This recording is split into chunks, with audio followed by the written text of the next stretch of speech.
Bom, hoje vamos explicar sobre os abissais gulosos.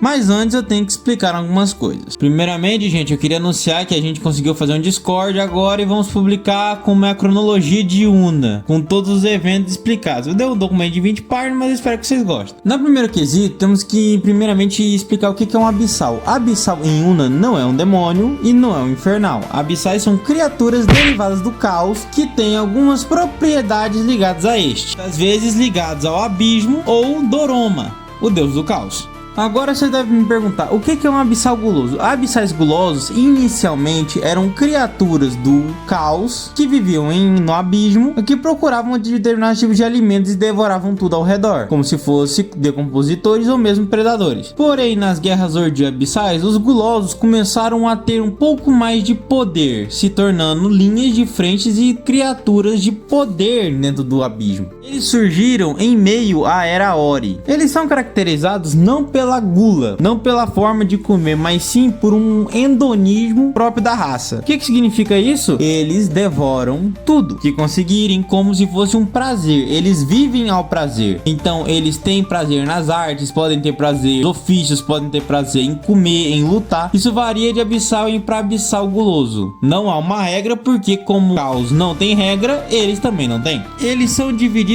em dois grupos: os Gulan, que são irracionais, e os Gulos, que são especificamente parecidos com humanoides, podendo variar um pouco de tamanho mediante ao seu estilo de prazer que ele comporta. Essas criaturas eram antes só restritas ao abismo, contudo, graças à derrota na Guerra Abissal pelos Celestiais Prateados, muitos deles começaram a fugir do abismo para conseguir ter contato com seus prazeres que tinham mais gosto, fazendo com que alguns aparecessem no mundo de Una e outros mundos que tem ao redor. A aparência de um abissal guloso não tem uma regra fixa. Eles têm muitas vezes padrões ligados ao como ter um melhor êxtase daquele tipo de prazer. Então, se ele tem um prazer na luta, ele vai pegar características de diversas raças que são mais ligadas ao combate, assim como qualquer outro tipo de prazer.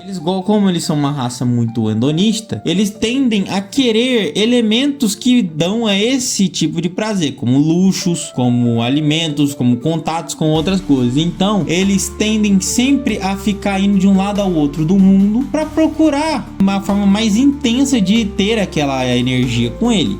As suas personalidades variam muito do prazer. Eles são muito mais vezes mais otimistas quando se ligam a essa atividade. Então eles vão fazer de tudo para ter essa atividade com eles. Eles não são uma criatura que tem muitas variações de personalidade, de emoções, porque eles sempre tentam focar naquilo, sendo às vezes ignorantes com outros fatores que não têm a referida função de dar os prazer. Esses seres não têm culturas próprias, assim vão se apropriando de outros, e políticas são da mesma similaridade. Eles não têm políticas próprias, só que nos quesitos de religião as coisas são um pouco diferentes. Eles tendem a ter fé linkada a tanto a sua deusa mãe planeta, que é Abis, quanto ao deus criador Doroma, mas também a outros deuses ligados à hierarquia Cognitia, que também é a hierarquia do caos, que tendem a serem adorados por essas criaturas. Entre eles estão Lushix, deus do orgulho, Baphomet, deus da ganância, Cordiona, deusa das pragas e do consumo, e a Brinatita, deusa dos excessos.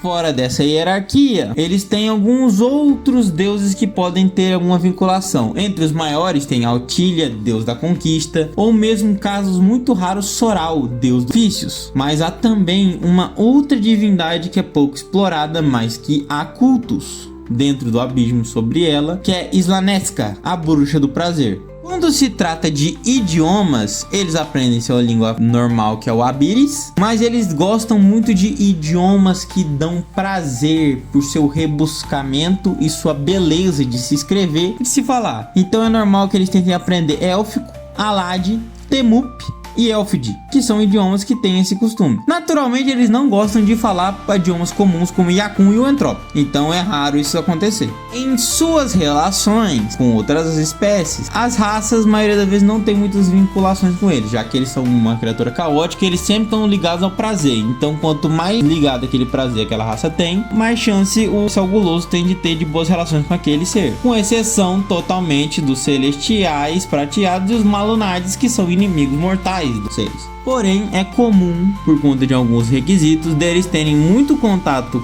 afetivo e amistoso com anões, tanto por sua atividade de ofício, por gostarem muito da ideia, e também raças elegantes, como elfos, musas e mabonos, que tendem a ter esse quesito. Em nomes, gulosos podem ter a livre vontade de escolher seu próprio nome, muitas vezes associados a um prazer que eles têm ou uma palavra que eles acham muito bonita para eles. Então pode haver coisas que criam elementos um pouco estranhos, tipo, eles podem juntar nomes de comidas, nomes em outros idiomas de algum elemento, ou mesmo coisas que eles acharam boas ou prazerosas. Um exemplo que podem acontecer é Bananisson, Farofinhas, Hellsmith, Cooper. As motivações de um guloso são poucas, mas são próprias. É a busca de seu prazer insaciável. Então, se você quer uma raça que tenha a vontade de apenas ter o prazer de explorar o mundo, o prazer do combate, o prazer do trabalho ou qualquer outro tipo de prazer que a sua cabeça esteja pensando, abissais gulosos é a melhor opção.